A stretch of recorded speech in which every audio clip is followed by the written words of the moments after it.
Belarusian authorities have attended as numerous as 500 people, most of whom are from the Middle East, to the Polish border in an escalation of a deadly extremity that has formerly left people hopeless to reach the EU, trapped between borders, and at least 7 dead due to exposure. Vids published by Belarusian media on Monday showed fortified Belarusian border guards in combat drudgeries convoying the column of people, which included families with children, along a trace from the border city of Bruzgi and towards a timber that runs alongside Poland's Podlaskie region. Poland and other EU countries have indicted Belarus of trying to provoke a new exile extremity in Europe in vengeance for their review of Alexander Lukashenko's brutal crackdown on opposition and European warrants after the forced wharf of a Ryanair flight in May, in effect opening up a new migration route to the bloc.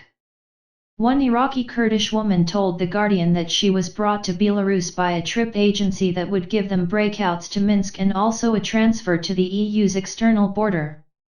Poland's Deputy Foreign Minister, Piotr Warzyk, told Polish public radio on Monday that Belarus was trying to beget a major incident, rather with shots fired and casualties, and the Defense Minister, Mariusz Błaszczak, said that dog faces were prepared to defend the Polish border. Settlers trying to cross from Belarus into the EU across the Polish border have come trapped between the two since October, when Polish police were authorized to pithily expel settlers and ignore shelter operations. Belarusian border guards refused to allow them to turn back, meaning that people from countries including Iraq, Syria, and Afghanistan are left in the negative timbers as temperatures drop below freezing.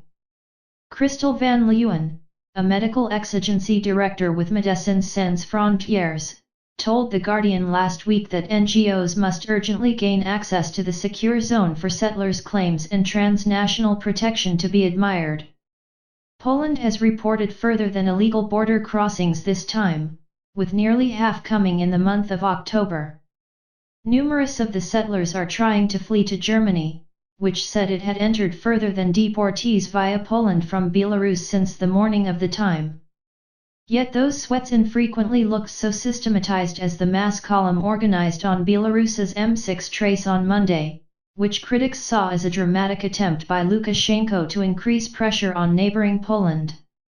Pressures soared between the two countries with the sharp rise in border crossings in October. In one case, Polish officers indicted Belarusian colors of firing across the border. Belarus has denied it has any hand in directing the inflow of settlers. The incuriosity and inhuman station of the Polish authorities has urged the deportees to take such a step of despair, the Belarusian border guard said in a statement on Monday. Russian state media Sputnik Belarus reported that a large number of the people had crossed out of Belarus and were now in the timbers between the two countries, although that report couldn't be verified.